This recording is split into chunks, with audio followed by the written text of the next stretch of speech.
All right, good morning again, boys and girls.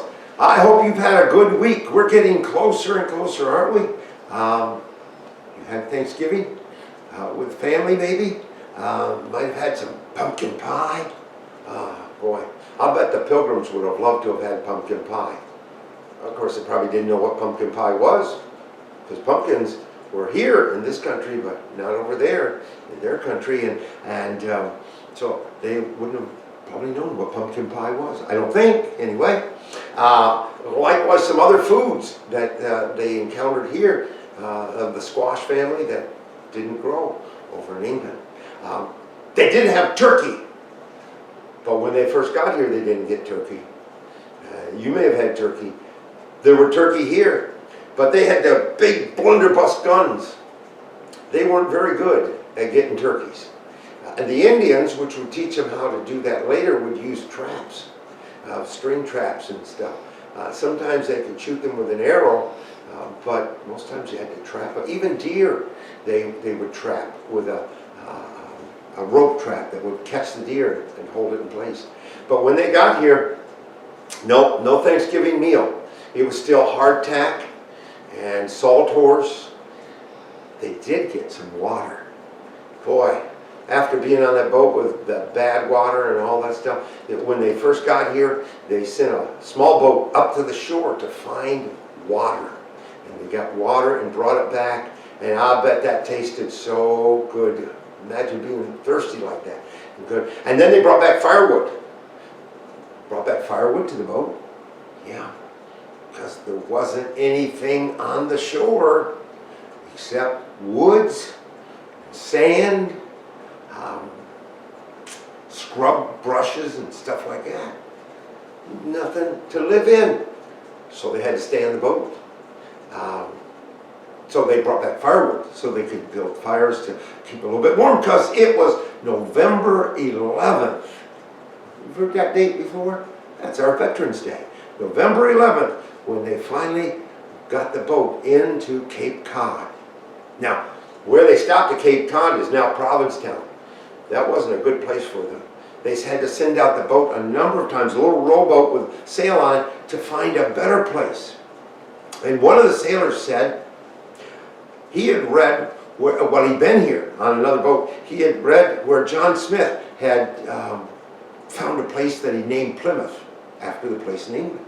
And he said, I think that's a good place for us. So they got in the boat. It was about 40 some miles, 40 to 50 miles away across the bay that they had to go and find this. And they finally found it. They had trouble finding it. The ship broke its sail, broke its rudder.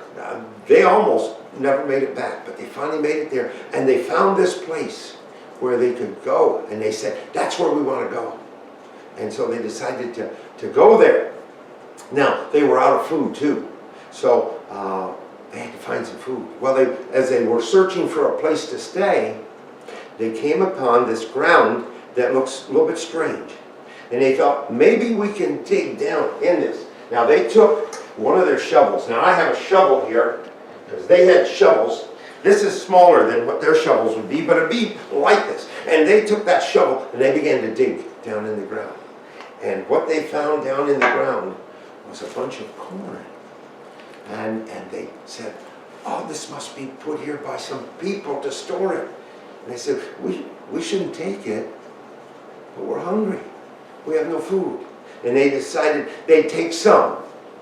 And then when they found out who it belonged to, they would pay them for it. So they took some of the corn and took it back on the boat so that the people would have something to eat. And then they took the boat and they began to sail across the bay, and they came to the place called Plymouth. Now, again, they're getting ready to get off the boat, but there's no place to stay. There's no hotel, there's no motel, there's no inn like the wise men might have had, like perhaps even Abraham might have had, but they had nothing there to live in. So they decided, all right, we'll have some men go to the shore and see if we can start to build a house. Christmas Day, December 25th, They had gone off the boat and gotten some food and other things that they needed. But December 25th, they started, Christmas Day, they started to build a house out on the shore. Now, they didn't have a chainsaw to cut down the trees or to shape them. Nope, no chainsaw. They didn't have a drill to drill holes to build the house. Didn't have that. They didn't even have nails to put the boards together. They had to make pegs. Now, I had a peg, and I couldn't find it. I was going to bring it, but they had pegs. Peg would be a little bit like this handle. Be narrow on one end, and then get big on the other. Now, I brought this along because this looks a little bit like the hammers they had. They didn't have hammers like we're used to, that had a head on one end and a claw in on the other. They didn't have those type of hammers. They had big wooden hammers that would be this big around, and like this. This is a mallet, and a short handle. And they would hammer with those, and they would drive pegs in. Where I grew up on the farm in New York, there is not nails in the original barn. There's pegs. The beams were held together with pegs. And you would get those by using that screw. Remember I talked about that screw that they used to hold the boat together after the beam cracked? That screw would be what you use. I had one as a kid growing up. I don't know whatever happened to it, but we had that because that's what they used to bore the hole in the beam so they could drive the peg through. Now, how did they get it? Well, they would have to use an axe. Do I have my axe here? Yes, I have my axe.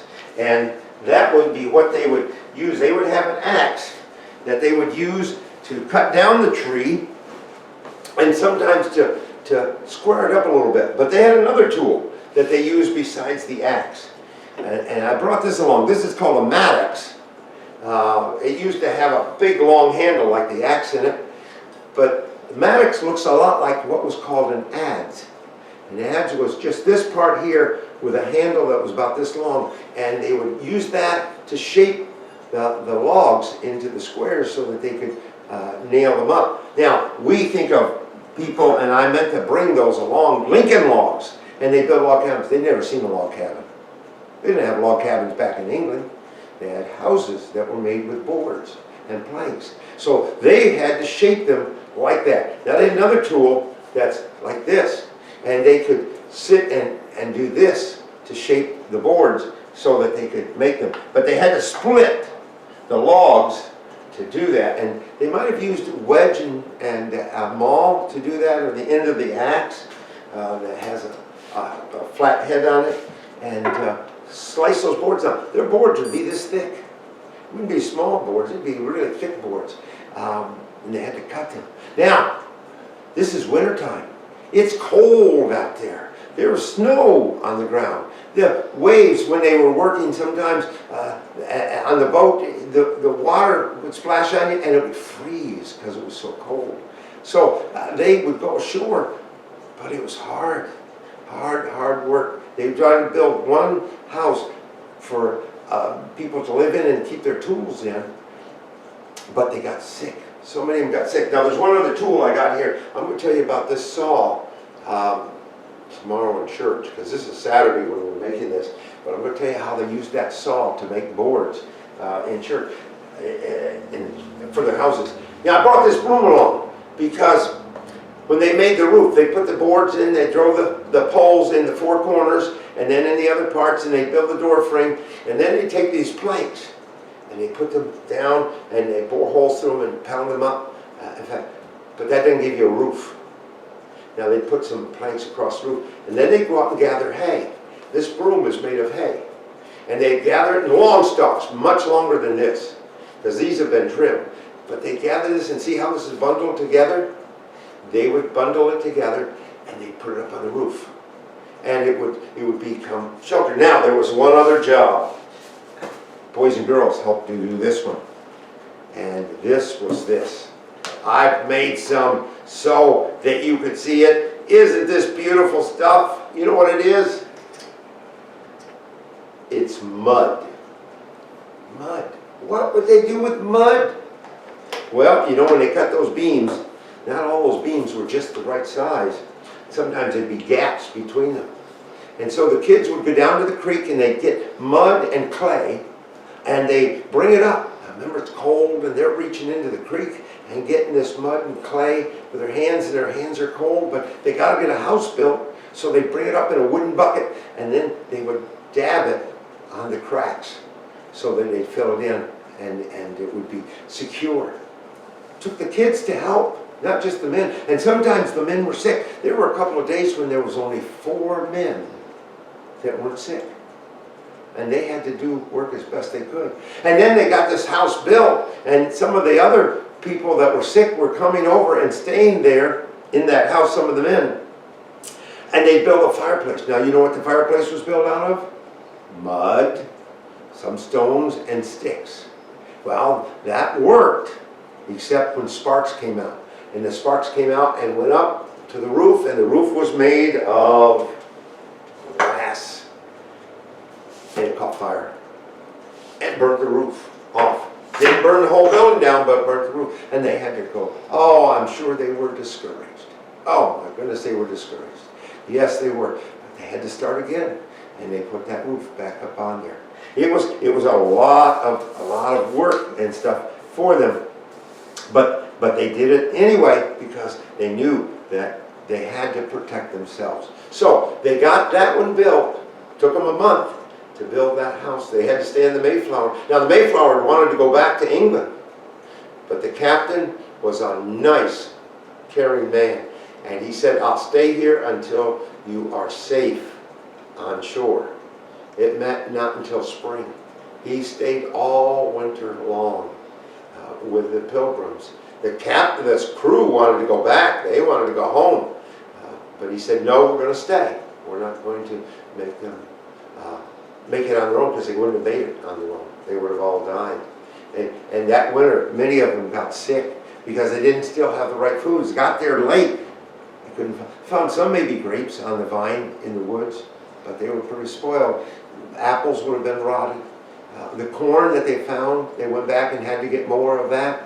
And sometimes they could eat bark and boil it and make a broth out of it, some barks and such as that. But they hadn't met the Indians all winter long, so they had to make that. Now, there's a verse in the Bible that is the 23rd Psalm. Remember I talked about last week about the 23rd Psalm, God leading us in the right paths, and even though we go through the valley of the shadow, He's with us.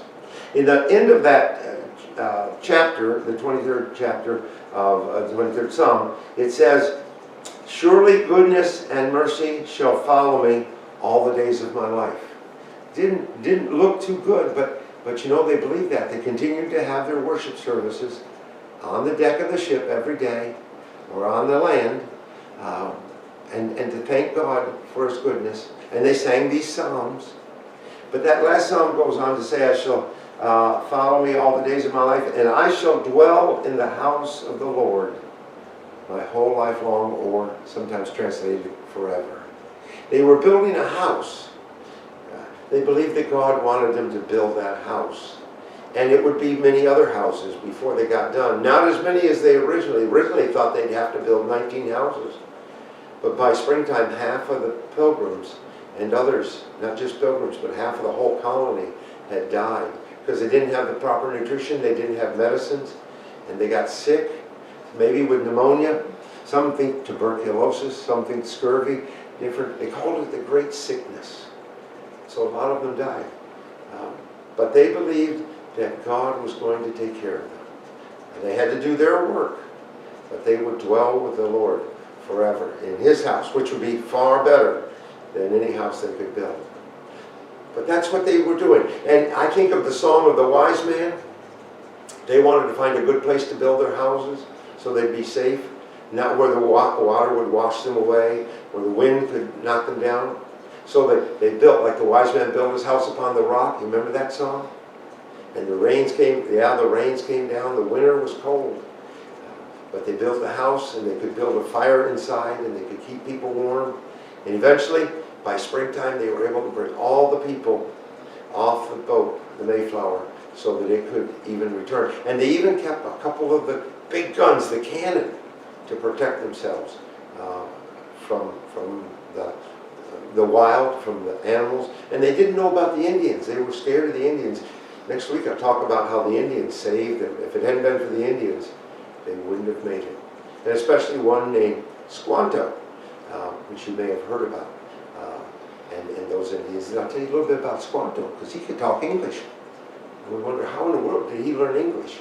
But we'll talk about him next week. Okay?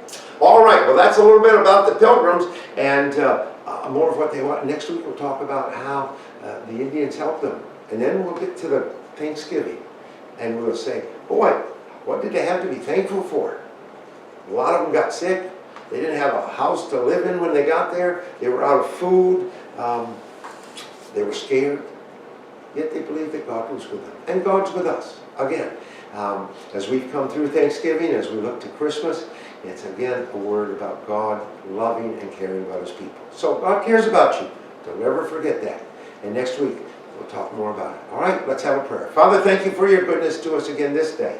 As we thank you in Jesus' name, amen. All right, bye-bye, boys and girls.